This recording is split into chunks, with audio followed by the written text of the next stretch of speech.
Bonjour à tous, aujourd'hui on se retrouve avec un nouveau format de vidéo. Je voulais tenter de vous faire un vlog, notamment parce que pendant 4 semaines, j'aimerais pouvoir réaliser le livre pour enfants que je suis actuellement en train d'illustrer et aussi d'écrire. Pour réaliser mon livre, j'ai trouvé quelques livres jeunesse dont j'aimais les illustrations, la mise en page et aussi l'histoire. Mon livre préféré est Le Garçon du phare de Max Ducos. Les images sont très poétiques et l'histoire est héroïque. J'ai écrit sur mon ordinateur l'histoire que je souhaitais illustrer, celle d'une sirène et d'un collier magique. J'ai pu écrire une partie du texte et j'ai réalisé en parallèle quelques illustrations. Pour que l'histoire et les images puissent concorder, je travaille sur la mise en page de ces deux éléments et je liste les images qui sont à créer dans les prochaines semaines. J'avance donc à lister sur quelques pages la mise en page attendue et les images. Je souhaite ajouter à l'histoire une fée des mers. J'ai créé dans les derniers mois quelques concepts de la fée pour choisir celle qui me plaisait le plus. Je décide alors de reprendre le concept choisi avec ma tablette lumineuse, puis de retoucher la pose en dessinant directement sur la feuille d'aquarelle sur laquelle je vais peindre. J'ai aussi besoin de dessiner d'autres éléments comme le médaillon, la main de la sirène et aussi les yeux d'un personnage. Je commence par peindre le médaillon que j'ai dessiné plusieurs fois, donc je connais précisément le design. Pour les mains, j'ai fait quelques recherches et j'ai choisi de prendre comme référence un dessin.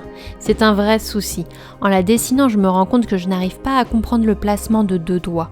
À force de recommencer, je décide donc de prendre en photo ma main dans la position voulue et de la dessiner directement. C'est nettement plus facile. Je passe à la colorisation. Ça fait plusieurs heures que je n'attends que ça. Je commence par choisir les couleurs pour le médaillon et je le peins. Vu que je le connais, c'est très simple pour moi. Pour les mains, je commence à créer la couleur de la peau sans vraiment enregistrer cette partie pour vous montrer. Parce que je cherchais exactement quelle couleur je voulais pouvoir ajouter. Ensuite, une fois que j'ai vraiment mes couleurs, je me lance dans la peinture de la main. Je prends mon temps sur les différentes étapes pour créer les bons ombrages. Le dernier dessin de la journée sera les yeux d'un personnage. J'ai besoin de peindre un regard surpris, alors je lui dessine de grands yeux ouverts. J'ai besoin aussi de changer la palette de couleurs que j'avais choisie pour la couleur de peau de la main. Dans mon histoire, ce garçon est tout le temps dehors, sa peau ne sera donc pas rosée mais bronzée. Je crée la couleur et je commence du coup à l'appliquer sur le visage. Et voilà une bonne journée de rempli pour cette première journée de vlog. Demain, c'est mon jour de repos. Je vais voir si je repasse sur l'histoire pour la relire et faciliter la mise en page que je souhaite commencer mardi. On se retrouve du coup mardi pour reparler du livre. Lundi, j'ai pris une journée sans m'occuper de ce dernier et je reprends aujourd'hui avec mon histoire, ma mise en page et Photoshop. Pour faire cette mise en page, j'avais mis l'emplacement du texte et de l'image sur mon carnet. J'aurais besoin alors sur Photoshop de créer un gabarit aux bonnes dimensions d'un livre A4. Je crée la maquette d'une double page en laissant 1 cm de chaque côté de chaque page. Pour chaque double page, je vais copier le fichier. Je prends donc le premier template et place le texte de mon histoire et aussi les emplacements des illustrations. Les différents emplacements sont mis à la taille de l'illustration que je voulais. J'ajoute aussi les illustrations que je laisse en objet dynamique afin de pouvoir les dimensionner sans que l'image soit pixelisée. Je décide aussi de retoucher les lumières et la colorimétrie de mes images. En aquarelle, quand on scanne ou quand on prend une photo de nos réalisations, on constate ce voile grisâtre sur la photo qui change le rendu de ce qu'on avait peint. Les lumières sont moins vives, la couleur est moins intéressante. En retouchant, j'essaye de retrouver les couleurs que j'avais choisies qui sont plus vives. Je prends aussi mes différentes réalisations afin de pouvoir vérifier entre l'écran et l'image la différence de couleurs qu'il peut y avoir. Après avoir bien avancé sur la mise en page, je préfère aujourd'hui relire l'histoire pour faire des corrections, ajouter des détails et avancer sur certaines péripéties. Pour l'instant, le début de mon histoire est très détaillé. J'ai les principaux éléments importants de l'histoire, mais pas encore tout le texte et la fin.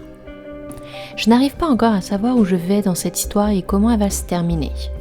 Comme je connais la mise en page de mes 18 premières pages, je continue à écrire pour détailler afin de pouvoir continuer le découpage dans les prochains jours, mais surtout pour savoir quelle illustration je vais peindre.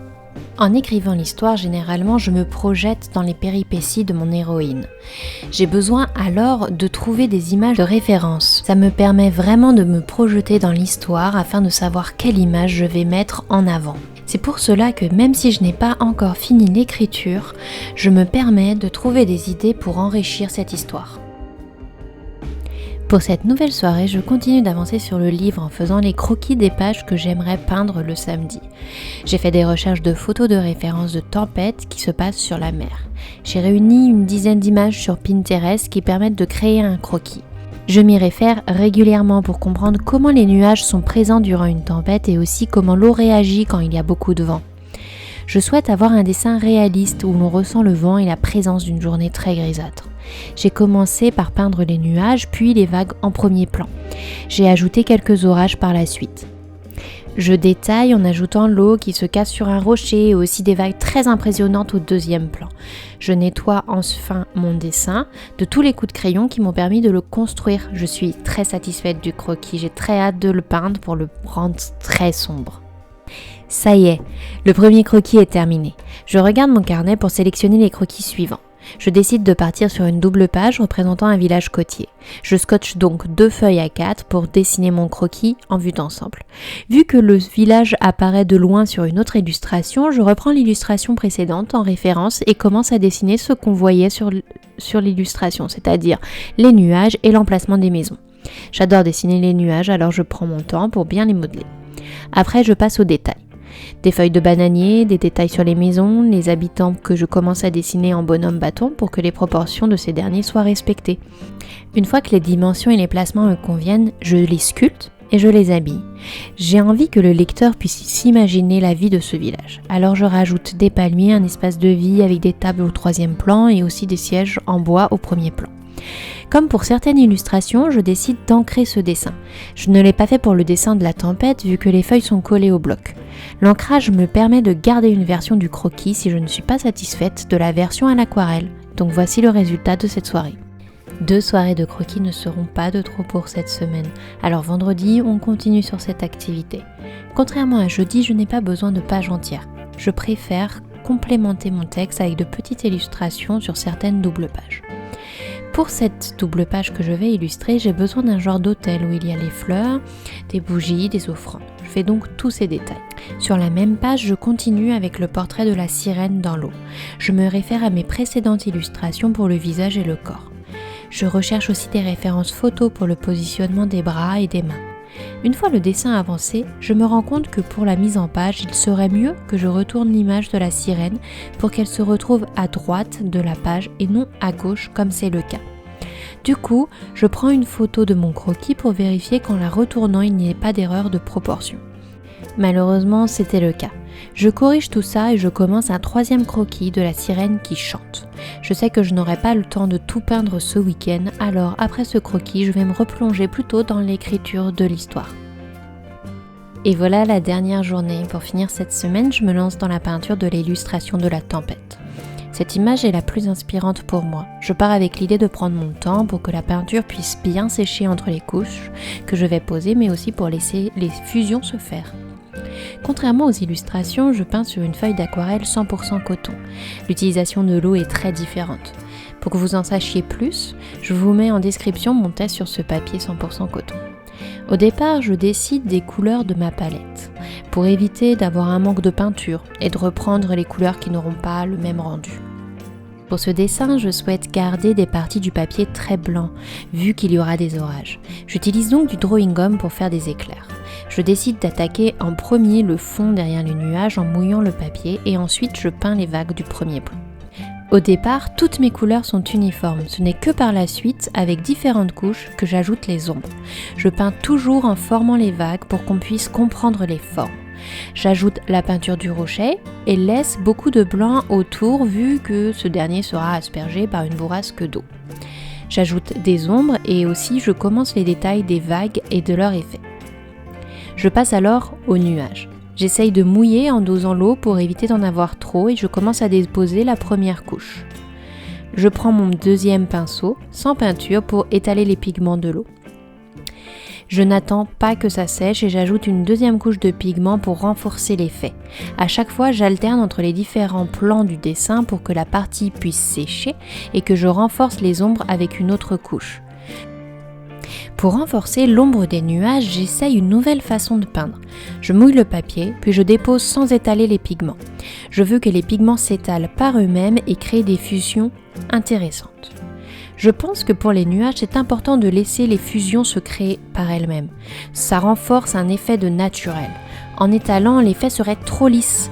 Je suis agréablement surprise du résultat.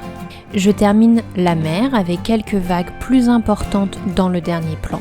Je retire le drawing gum et j'ajoute les détails avec mes crayons Posca. Je ferai une vidéo spécifique de ce timelapse avec toutes les étapes de création parce que j'ai dû couper pour le vlog. Quel est le bilan de cette première semaine ? J'ai aimé remettre ce projet important pour moi au premier plan. Je n'arrivais plus à avancer. En une semaine, j'ai réussi à mettre en page 3 doubles pages sous Photoshop, faire un croquis d'une double page, mais aussi 3 croquis complémentaires de texte, croquer et peindre une illustration complète et surtout avancer sur l'écriture. Je peux difficilement quantifier vu que je ne sais pas encore à quel avancement de l'écriture j'en suis. La prochaine semaine, il faudrait que je peigne plus et que j'avance surtout sur l'écriture. J'espère que vous avez apprécié ce nouveau format, c'était super pour moi.